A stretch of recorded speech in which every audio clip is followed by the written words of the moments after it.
Valediction by Sherman Alexie. After school, after football practice, every day for 3 years, John and I walked to the grocery store in our little town and bought candy, potato chips, and soda pop. It was a ceremony. We said hello to the old couple who owned the store, stepped into the walk in cooler, grabbed our cold drinks, paid for them and our other snacks, and headed to John's house or mine, depending on what our parents were planning to cook for dinner. It was an average life for two average kids.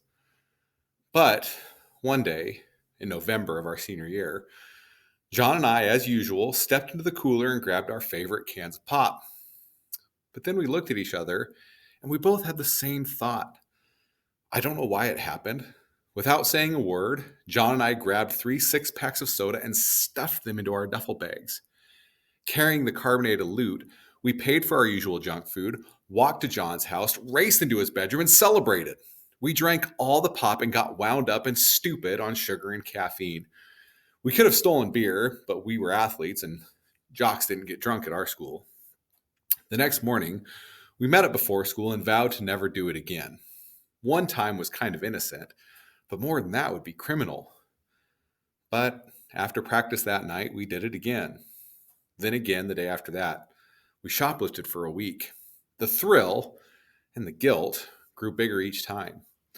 We joked and laughed with the old people who owned the store. We paid for $5 of snacks as we stole 20 more. Then I couldn't do it anymore. John, I said, we have to stop. We're going to get caught. They'll kick us off the team. They might throw us out of school.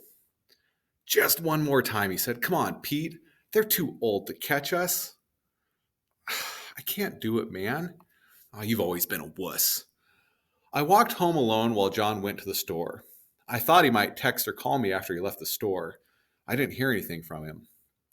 When I got to school the next morning, I immediately heard the bad news.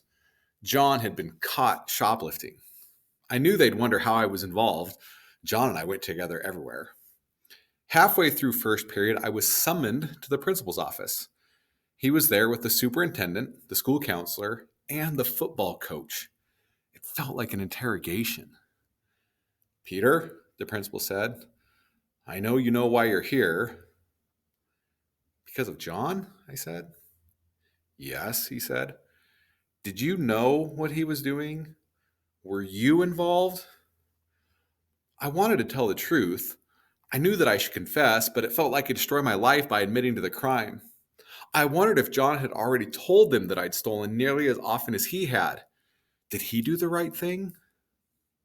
Pete, the principal asked again, were you involved in this? No, sir, I said. They all studied my face. They knew I was lying. They wouldn't let me get away with it. Okay, Pete, the principal said. John already told us he did it alone. I could tell they hadn't believed him either, but there was nothing they could do. I hadn't confessed, and John had denied that I was a thief too. He was kicked off the football team, sentenced to community service picking up litter around town, and was suspended from school for a month. During that month, he and I didn't see each other. We didn't call or text. We'd been constantly together for years, but things had changed. I don't know why he didn't contact me, but I was too ashamed to talk to him. I'd let him take all the punishment. I kept playing football. I didn't have to scoop up dog shit while my classmates watched. I wasn't suspended, and my reputation wasn't ruined. I wasn't branded as a good kid gone bad. In fact, some people thought John had betrayed me by shoplifting and nearly getting me into trouble.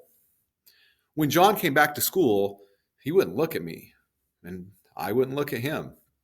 The silence went on for the rest of the year. We ignored each other at our graduation ceremony. Our parents ignored each other too. Later that night, at a kegger down by the river, we stood at separate campfires. I didn't drink anything, but he got really drunk. I was worried for him. He caught me staring. He threw his beer into the fire and staggered up to me. He grabbed me by the shirt and shook me. You aren't who I thought you were, he said. Neither are you, I said.